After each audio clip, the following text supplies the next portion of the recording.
December 3, 2023 Telangana రాష్ట్రంలో కాంగ్రెస్ ప్రభుత్వం అధికారంలోకి వస్తే డిసెంబర్ 7వ తారీఖు నాడు క్యాబినెట్ విస్తరణ చేసుకొని ముఖ్యమంత్రిగా రేవంత్ రెడ్డి గారు ప్రమాణ స్వీకారం చేసిన తర్వాత డిసెంబర్ 8వ తారీఖు నుంచి ప్రజావాణి నిర్వహిస్తామని చెప్పేసి డిసెంబర్ 7వ తారీఖు నాడు ప్రమాణ స్వీకారం చేసిన తక్షణమే ప్రకటించినటువంటి ముఖ్యమంత్రి గారు డిసెంబర్ 8, 2023 ప్రారంభమైన ప్రజావాణి ప్రగతి భవన్ ప్లేస్లో ప్రజాభవన్ పూలే భవన్ ఏర్పాటు చేసుకొని ప్రతి మంగళవారం శుక్రవారం ప్రజావాణి నిర్వహిస్తూ ఉంది రాష్ట్ర ప్రభుత్వం.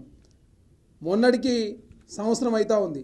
365 రోజులలో దాదాపు 104 సార్లు ప్రజావాణి జరిగింది 52 వారాల్లో.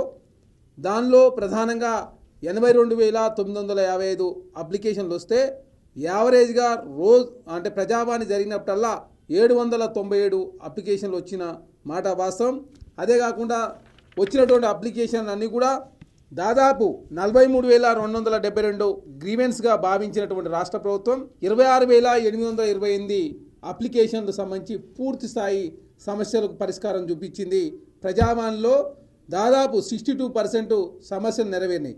అదే కాకుండా ఇంకా 34,970 సంబంధించి ప్రభుత్వ పథకాలకు సంబంధించినటువంటి అప్లికేషన్ రావడంతో ఖచ్చితంగా ఆ పథకాలు ఇచ్చేటప్పుడు వాటిని కూడా పరిష్కరిస్తామని చెప్పేసి ప్రజావాణిలో ఉన్నటువంటి చిన్నారెడ్డి గారి నేతృత్వంలో ఉన్నటువంటి ప్రజావాణి ఆల్రెడీ మీడియా ముఖంగా వెల్లడించడం జరిగింది.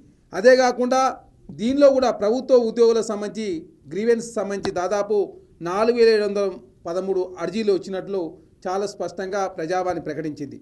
అదే కాకుండా వార్షిక రిపోర్ట్ మొత్తం రాష్ట్ర ప్రభుత్వం సంవత్సర కాలంలో ఎన్ని అప్లికేషన్లు వచ్చినాయి, ఎన్ని పరిష్కరించినాం, అదే కాకుండా ఏ డిపార్ట్మెంట్ సంబంధించి ఎక్కువ సమస్యలు వచ్చినాయి, ఆరోగ్యశ్రీకి సంబంధించి కావచ్చు, అదే కాకుండా ధరణికి సంబంధించినటువంటి సమస్యలు వచ్చినప్పుడు తక్షణమే పరిష్కరించే ప్రయత్నంలో భాగంగా ఆల్రెడీ ప్రభుత్వం ముందుకు పోయింది.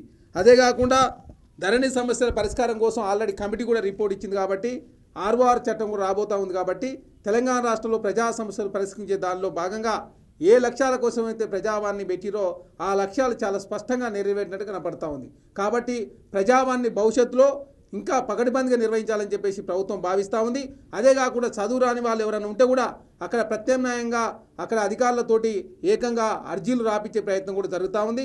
అదే కాకుండా అక్కడ వచ్చిన వారికి మంచి ఫెసిలిటీస్ ఉండాలని చెప్పేసి ప్రభుత్వం భావించి దశలుగా మొత్తం ఇంప్రూవ్ చేసే ప్రయత్నంలో భాగంగా ఆల్రెడీ పూర్తి స్థాయిలో ప్రజావాణి తెలంగాణ రాష్ట్రంలో ఇప్పటి వరకు 104 సార్లు జరిగితే అద్భుతమైనటువంటి ఫలితాలు రావడంతో తెలంగాణ రాష్ట్రంలో ఉన్నటువంటి సబ్బండ వర్గాలంతా కూడా ప్రజావాణికి వస్తూ వారి సమస్యలు పరిష్కరించే ప్రయత్నంలో భాగంగా ముందుకు పోతా ఉన్నారు.